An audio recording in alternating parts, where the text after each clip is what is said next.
Patrick Phillips is an independent journalist, activist, and political commentator known for his controversial views on a wide range of topics, including alternative health, geoengineering, government overreach, and global institutions.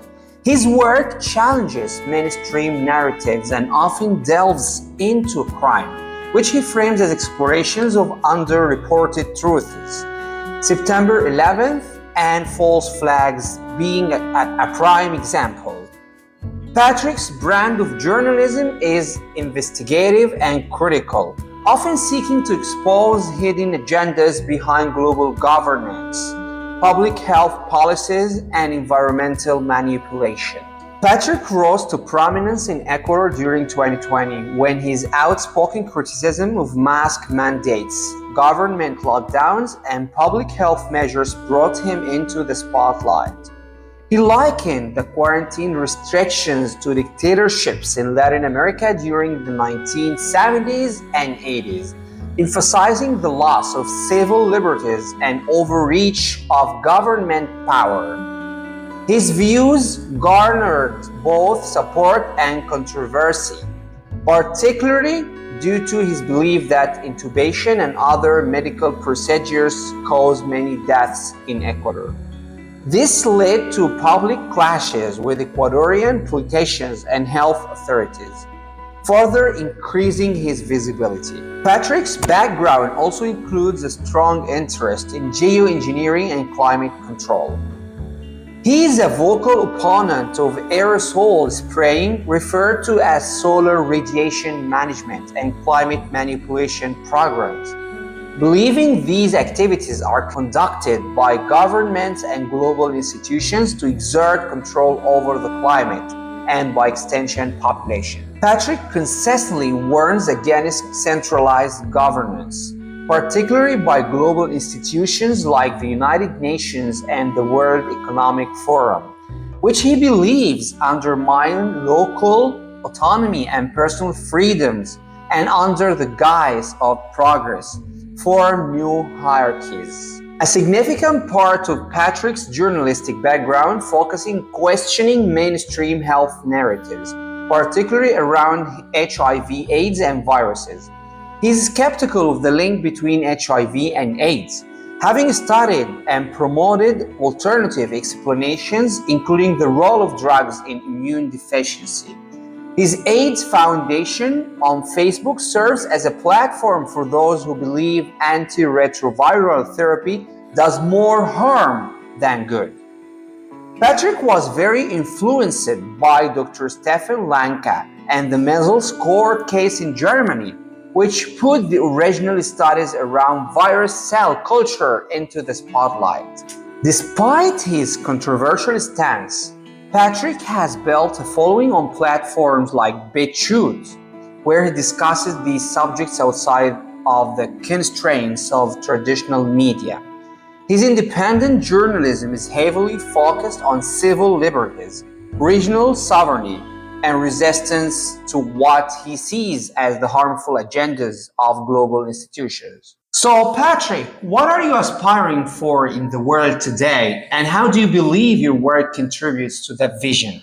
Well, there's an expression, I love it. It's think globally, act locally. Think globally, act locally. And we have seen that activists on a local level are able to affect change.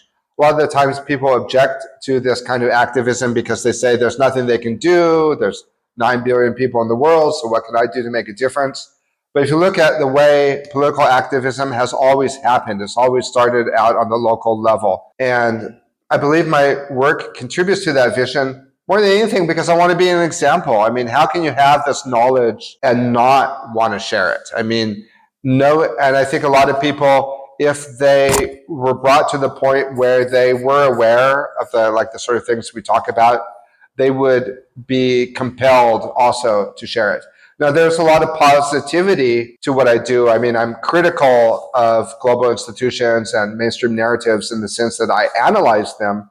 But on the flip side of that alarmism, there's a lot of positivity.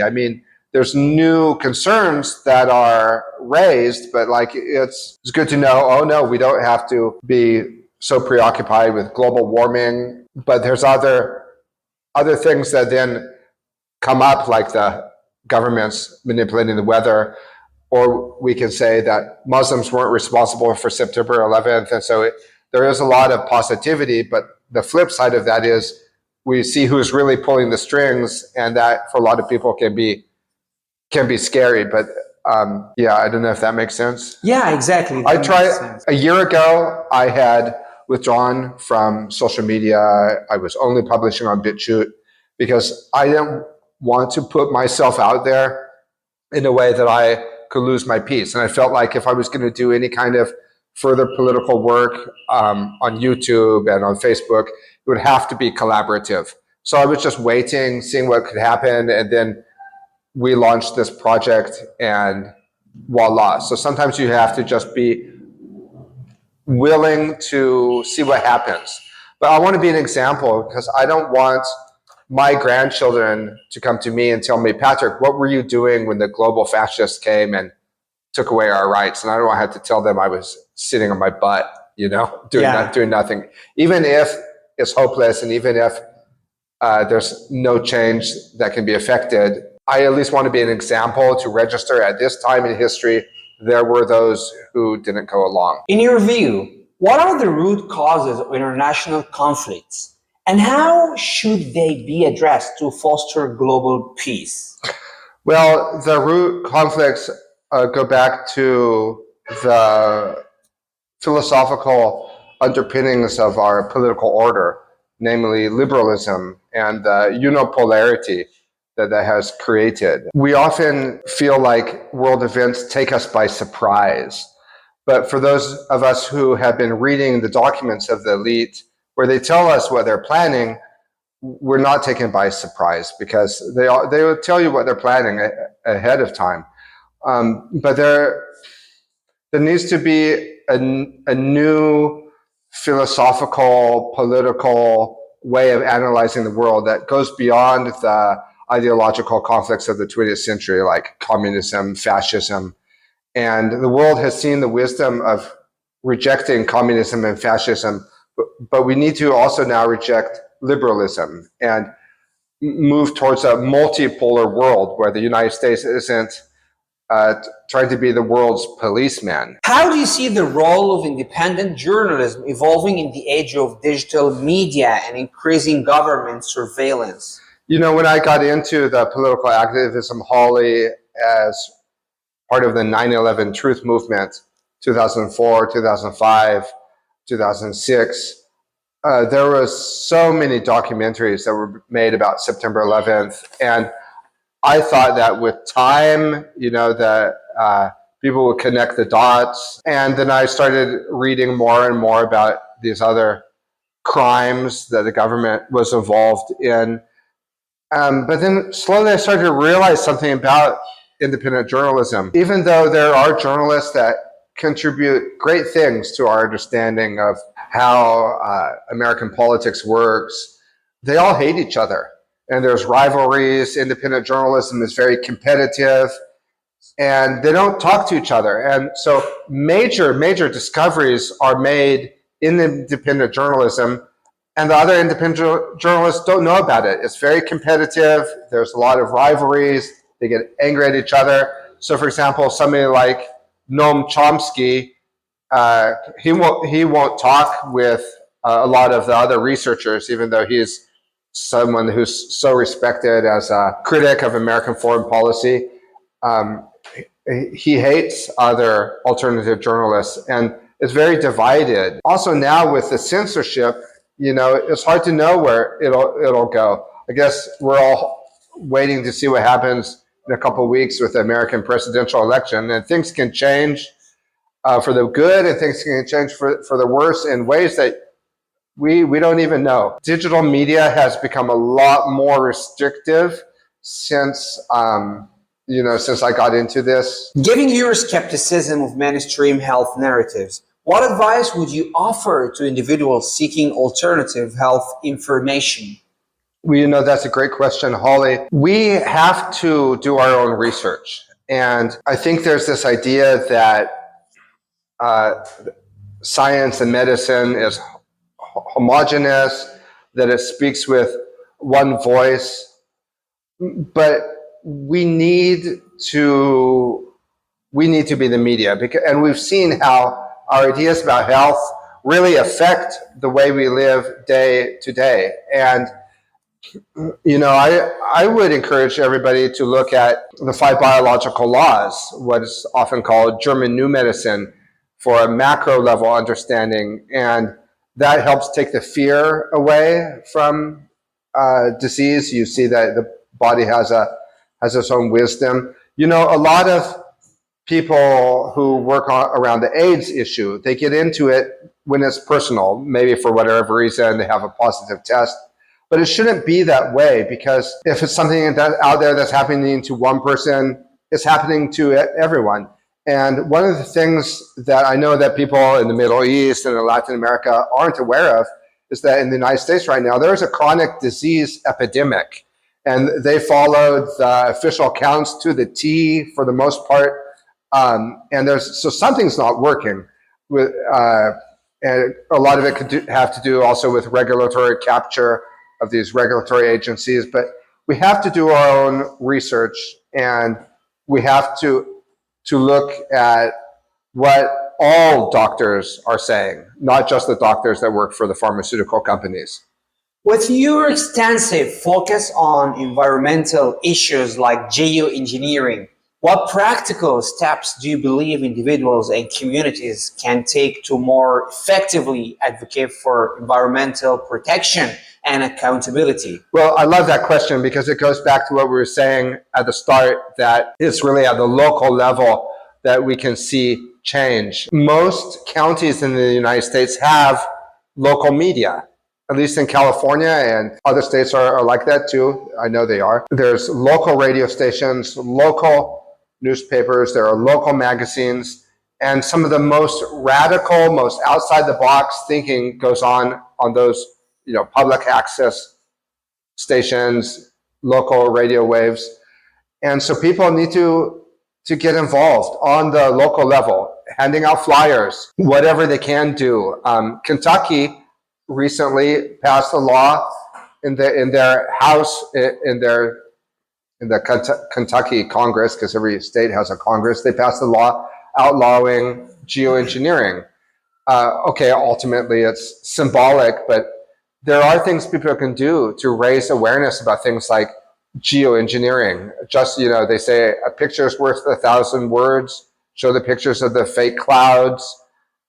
And, fluoride, I know that's a big issue in Ecuador as well, where the salt has fluoride in it. If people just became aware and shared the information, it could have a big effect. It depends where you are, because different parts of the world have different challenges. Yeah, and that leads us to this question. You've been an activist to the US and in Ecuador. Are the reactions different? Are there different challenges? Yeah, so I feel like in a lot of ways, Ecuador is like the United States was in the 1950s, where there was one media. It was very much just one culture. My grandparents had come out of World War II, and that really united the culture. Ecuador is a harmony culture. In the United States, it's very much divided into subcultures, and we're seeing this division a lot in this election season. So in the United States, often they will have a negative reaction to what you're reporting as a journalist, because it bumps up against their political colors. So for example, maybe somebody in the United States identifies with a political party, and they think that as a good Republican or as a good Democrat, they shouldn't be looking at this issue. In Ecuador, it's not like that. I get the feeling like they think that in order for the society to function, they need to trust in authority. And if that goes, then there's much more of a collective belief system. I don't know if it's that they don't believe me about like fluoride being a poison and these other things. It's just like it's too much to think about, too much to entertain. But this kind of compliance and this passivity, it can be very dangerous. Now, what we saw in 2020, it didn't just come out of nowhere. It was leading up to it. People had been gradually giving away their freedoms. They gradually been adopting an idea of genetics that led to the faith in the PCR testing and all that. But I was reflecting earlier today about how the businesses, we're complaining now that we don't have power. We're complaining when there's quarantines, when things that are happening in the environment and the economy affect the businesses. But a better way to approach these things is when times are good, when we're prospering. That's when it's the time to push for more freedoms. And because once they're taken away from us, that's too late. I think we're seeing that we need to be involved on a community level. It's going to be a hard sell in Ecuador because there's strong emotional reactions to, like this, you mentioned how intubation was killing the ventilators were killing the people, and there's a lot of evidence now that's come out that it was hospital protocols that were killing the people. But if the people in Ecuador, if they believe that, then, oh, so the doctors are not heroes, they're killers, and that's too much to entertain. So a lot of times I don't tackle these things directly, but I try to introduce the science and talk around it. But there's a lot of apathy. There's a lot of apathy. In the United States right now, it's very divided, and things could really change in the next few weeks with a new president.